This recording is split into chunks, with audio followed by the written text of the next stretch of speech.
মোকতো দেখাই পাব মই কান্দি কান্দিয়ে গাড়ী চলাই আছোঁ। মোৰ গামচাৰ হেৰিটো কমপ্লিট ভিজিয়ে গৈছে।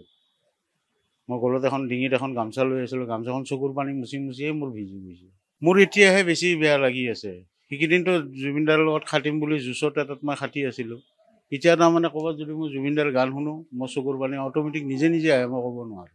চলাইছোঁ আৰু যেনে তেনে, জুবিনদা আছে, জুবিনদাই কষ্ট পাব নালাগে আৰু। লগা হ'লে মই কষ্ট লওঁ। মোৰো ইমান সৌভাগ্য আৰু এনেকুৱা এজন মহান ব্যক্তিক মোৰ গাড়ীত লৈ মই নিজে ড্ৰাইভ কৰি লৈ যাব পাৰিছোঁ।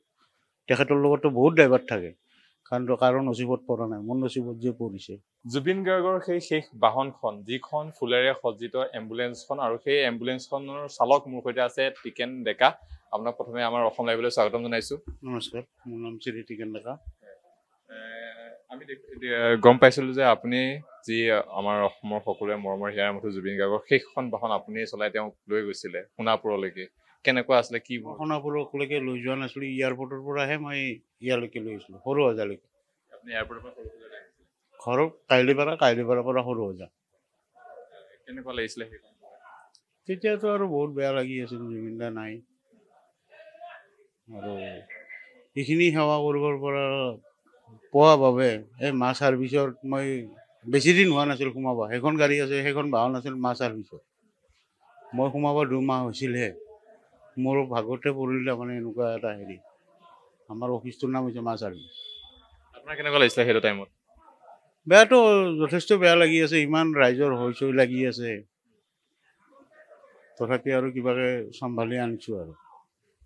ইমান মানুহ হৈছিলে, তাৰ মাজত চলাবলৈও যথেষ্ট অসুবিধা হৈছিলে। বহুত অসুবিধা হৈছিলে। কেনেকুৱা ধৰণৰ কি হৈছিলে? আৰু সংস্কৃততো মানুহটো আৰু বহুত কিবা কিবিও কয়, বা গাড়ীখনতে মোৰ অলমি চলমিও বহুত মানুহ উঠিছে, দেখিছে আপোনালোকেও। কি ক'ম আৰু। আপোনাৰ এতিয়া হেৰিটো কেনেকুৱা লাগি থাকে যে আপুনি এজন মহান শিল্পীক শেষবাৰৰ বাবে আপোনাৰ গাড়ীত উঠিছে? মোৰ এতিয়াহে বেছি বেয়া লাগি আছে। সেইকেইদিনতো জুবিনদাৰ লগত খাটিম বুলি জুচৰ এটাত মই খাটি আছিলোঁ। এতিয়া তাৰমানে ক'ৰবাত যদি মই জুবিনদাৰ গান শুনো, মই চকুৰ পানী অট'মেটিক নিজে নিজে আহে, মই ক'ব নোৱাৰোঁ আৰু। যাৰ ক'ৰবাত মুঠতে মাত শুনিলেই মোৰ হ'ল আৰু, আহি যায় অট'মেটিক দুখটো। আপোনাৰতো সেইটো মনত থাকি যাব আৰু লাইফ টাইম আৰু, সেইটোতো আৰু পাহৰিব নোৱাৰোঁ আৰু। আপোনাৰ গোটেই কথাখিনি মনত থাকিব, তাতো এটা বিশেষ কথা যিটো আপোনাৰ মনত থাকিব। গোটেইখিনি মনত থাকিব। কি হৈছিলে অলপ যদি এই ধৰক এতিয়া তাৰমানে মোৰ পুৰণা কথাবিলাক দাদাৰ মনত পৰে। এই ধৰক আগতে ডেকা কালত যেতিয়া চুলি লাম্বা চাম্বা আছিল, মায়া গানবিলাকৰ হেৰি ওলাইছিল, তেতিয়া আমি এইবিলাক শুনিব যাওঁ বা চাব যাওঁ। এই দুৰ্গা পূজাত আমাৰ তাতে আছিল জুবিনদা লাষ্টৰ দিনা। এতিয়া আৰু এনেকুৱা এটা হেৰি হৈ গ'ল, জুবিনদাৰ কাৰণে হেৰাই দিলোঁ। জুবিনদাক এবাৰ চুবলৈ মানুহে হেঁপাহ কৰি থাকে, কিন্তু আপুনি সেইখন বাহনতে লৈ গৈছে। মই লৈ আহিছোঁ। কেনেকুৱা গৌৰৱ কৰে? গৌৰৱ আৰু কি আৰু, মনততো দুখ আছেই। গৌৰৱ আৰু কি গৌৰৱ কৰিম আৰু, ভগৱানে যে এইখিনি দিছে বা মা ছাৰ্ভিচৰ পৰাও যে এইখিনি সুবিধা পাইছোঁ, তাৰ বাবে অশেষ ধন্যবাদ দিছোঁ আৰু। এনেকুৱা এটা কথা যিটো আজি আপুনি ক'তো কোৱা নাই, এতিয়া ক'বলৈ দিছোঁ আৰু, কি ক'ব? সেই জুবিনদাৰ গাৰ্গৰ কথাই হওক বা গাড়ীখনত আপুনি লৈ যাওঁতে আপোনাৰ মনত পৰা আৰু যিটো আপুনি পাহৰিব নোৱাৰিব তেনেকুৱাই হওক। মোকতো দেখাই পাব মই কান্দি কান্দিয়ে গাড়ী চলাই আছোঁ।